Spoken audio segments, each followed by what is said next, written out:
প্রথম সংসার ভাঙার পর আবারও ভালোবাসার মানুষের সঙ্গে ঘর বাঁধার স্বপ্ন দেখছিলেন এক তরুণী, কিন্তু তার এই দ্বিতীয় বিয়ের সিদ্ধান্তে ঘোর আপত্তি ছিল বাবা মেজবাহ উদ্দিনের। মেয়ের এই সিদ্ধান্ত নিয়ে দীর্ঘদিন ধরে তীব্র বাকবিতণ্ডা চলছিল।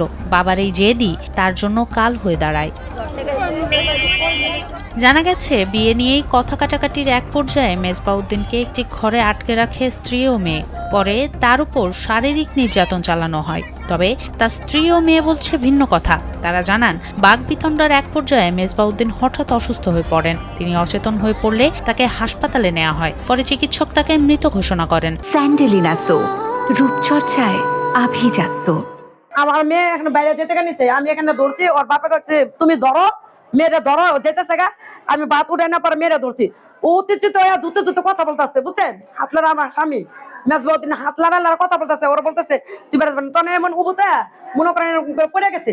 এক কথাই যে আমার এখানে সে রাখবে, যাইতে দিবে না বাইরে। কারণ আমার কথা যে আমি এখানে থাকবো না, যেহেতু তোমরা মানবাই না, তাহলে তো আমার থাকার দরকার নেই, তাহলে আমি চলে যাবো। মানে জোরে উত্তেজিত হয়ে কথা বলছে, হাইপার হয়ে গেছে, সে এখানে পড়ে গেছে অজ্ঞান হয়ে। আমরা হসপিটালে নিয়ে গেছি, নিয়ে যাওয়ার পরে বললো যে উনি মারা গেছে। স্থানীয়রা জানান, হাসপাতাল থেকে মরদেহ বাড়িতে এনে অত্যন্ত গোপনীয়তার সঙ্গে দ্রুত দাফনের চেষ্টা করছিলেন মা ও মেয়ে।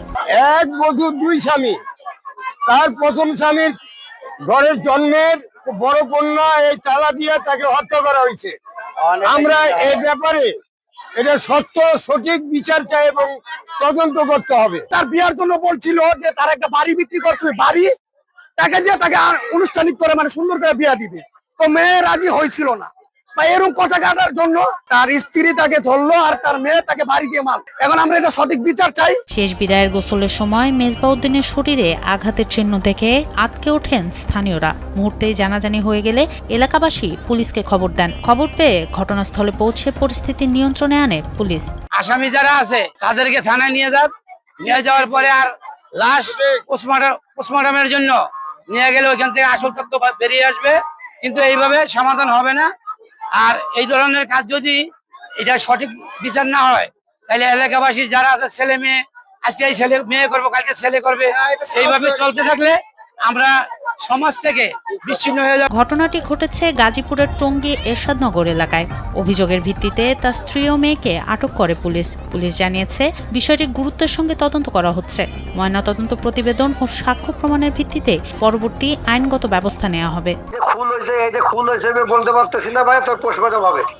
ওইভাবে আমরা এখনো পাই না, তো লাশ আমরা ময়নাতদন্ত করাই, ঠিক আছে? তদন্ত করে না করে আগে থেকে অগ্রিম বিষয় বলতে পারবো না, তবে লাশ ময়নাতদন্ত হবে। এলাকায় এখন শোক ও ক্ষোভের আবহ। এই ঘটনার সুষ্ঠু তদন্ত ও কঠোর শাস্তির দাবি জানিয়েছেন এলাকাবাসী। সনম সিদ্দিকী, কালবেলা।